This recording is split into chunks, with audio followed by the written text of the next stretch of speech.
ಎಲ್ರಿಗೂ ನಮಸ್ಕಾರ. ನಾನು ನಿಮ್ಮ ಮಹಾಲಕ್ಷ್ಮಿ. ಮೊದಲಿಗೆ ನವರಾತ್ರಿಯ ಶುಭಾಶಯಗಳು. ನಾನು ಎಷ್ಟೋ ಸಲ ಹೋಗ್ಬೇಕು ಅನ್ಕೊಂಡ್ರೂ ಹಾಗೆ ಇರಲಿಲ್ಲ. ಇವತ್ತು ಆ ಪುಣ್ಯ ಒದಗಿ ಬಂದಿದ್ದು ನನ್ನ ಅದೃಷ್ಟನೇ ಸರಿ. ಸೀದಾ ಕೆಂಪಸ್ ಹತ್ಕೊಂಡು ಕೂತ್ಕೊಂಡೆ. ನೋಡಿದ್ರೆ ತೂಗುಡ್ಸಿದ್ದೇ ಆಯಿತು. ಮೈಸೂರು ಶಬರಿ ಬಸ್ ಸ್ಟಾಪಲ್ಲಿ ಇಳಿದು ಚಾಮುಂಡಿ ಬೆಟ್ಟಕ್ಕೆ ಹೋಗೋದು ಹೇಗೆ ಅಂತ ಕೇಳಿದರೆ ಅವರು ಸಿಟಿ ಬಸ್ ಸ್ಟಾಪ್ ಹೋಗಿ ಅಲ್ಲಿಂದ ಹೋಗಬೇಕು ಅಂತ ಹೇಳಿದ್ರು. ಹಾಗೆ ಬಂದು ಮತ್ತೆ ಬಸ್ ಹತ್ತದೆ. ಬೆಟ್ಟದ ಆ ಹಸಿರು, ಆ ಸೌಂದರ್ಯ, ಆ ತಾಯಿಯ ಸೆಳೆತ ಎಲ್ಲವನ್ನೂ ಅನುಭವಿಸ್ತಾ ದೇವಸ್ಥಾನಕ್ಕೆ ಬಂದು ಹೇಳಿದೆ. ಮನಸ್ಸಲ್ಲಿ ಏನೋ ಒಂಥರ ಖುಷಿ, ಹಾಗೆ ನೋವು ಕೂಡ. ಏನೋ ಆನಂದ, ಜೊತೆಗೆ ಆನಂದ ಭಾಷ್ಪ ಕೂಡ. ತುಂಬ ರಶ್ ಇರ್ಬೋದು ಅಂದ್ಕೊಂಡಿದ್ದೆ. ಆ ತಾಯಿ ದರ್ಶನ ತುಂಬಾ ಚೆನ್ನಾಗಾಯಿತು. ಪುನೀತಳಾದೆ ಅನ್ನೋ ಭಾವ ನನ್ನೊಳಗೆ. ನೋಡಬೇಕು ಅನ್ನೋ ಆಸೆ, ಆ ಹಂಬಲ ನನ್ನನ್ನು ಕಾಡ್ತಾನೆ ಇತ್ತು. ಮತ್ತೆ ಮತ್ತೆ ನೋಡ್ತಾನೇ ಇದ್ದೆ. ನಾವು ಎಷ್ಟೋ ಸಲ ವ್ಯರ್ಥವಾದ ವಿಷಯಗಳಿಗೆ ಸಿಕ್ಕು ಜೀವನದ ಅರ್ಥವನ್ನು ಕಳ್ಕೋತೀವಿ. ಕಳೆದು ಹೋಗೋ ಸಮಯ ಮತ್ತೆ ಸಿಗೋದಿಲ್ಲ. ಹಾಗಾಗಿ ಪ್ರತಿ ಗಳಿಗೆಯನ್ನು ಸಾರ್ಥಕವಾಗಿಸ್ಕೊಳ್ಳೋಣ. ಇನ್ನೊಂದು ವಿಷಯ ತುಂಬ ಇಷ್ಟ ಆಯಿತು. ಈ ಪೂಜೆ ಸಾಮಾನಿನ ಜೋಡಣೆ.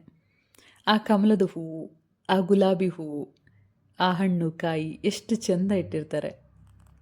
ನನಗಂತೂ ತುಂಬ ಖುಷಿಯಾಯಿತು. ಆ ಖುಷಿ ನನ್ನ ಮುಖದಲ್ಲೇ ನಿಮಗೆ ಕಾಣಿಸ್ತಾ ಇರ್ಬೋದು.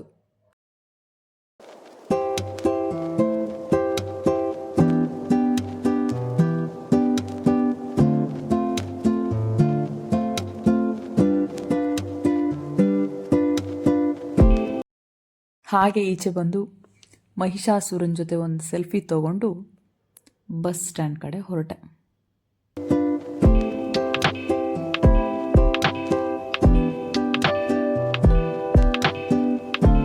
ಚಾಮುಂಡಿ ಬೆಟ್ಟದಲ್ಲಿ ಬಸ್ ಹತ್ತಿ 6 ಗೇಟ್ ಹತ್ರ ಇಳ್ಕೊಂಡು ಅಲ್ಲೇ ನಿಯರ್ ಒಂದು ರವೆ ಇಡ್ಲಿ ತಿಂದು ಸ್ಟ್ರಾಂಗ್ ಆಗಿ ಒಂದು ಟೀ ಕುಡಿದು ಬೆಂಗಳೂರು ಕಡೆ ಮತ್ತೆ ಬಸ್ ಹತ್ತಿದೆ.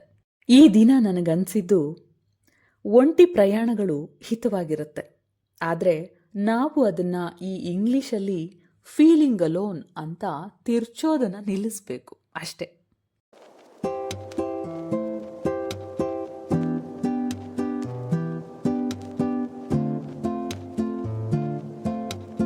ಹೀಗೆ ಬೆಳಿಗ್ಗೆ ಹೊರಟ ನನ್ನ ಪ್ರಯಾಣ ಮನೆ ತಲುಪೋಷ್ಟರಲ್ಲಿ 9 ಗಂಟೆ ಆಯಿತು.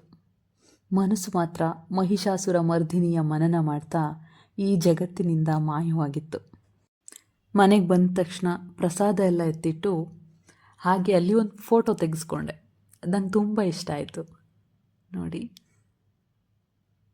ಎಷ್ಟು ಚೆನ್ನಾಗಿದೆಲ್ಲ. ಅಷ್ಟರಲ್ಲಿ ಮಳೆ ಶುರುವಾಯಿತು. ಊಟ ಮುಗಿಸಿ ಆ ಜಗನ್ಮಾತೆ ಗುಂಗಿನಲ್ಲೇ ನಿದ್ದೆಗೆ ಜಾರಿದೆ.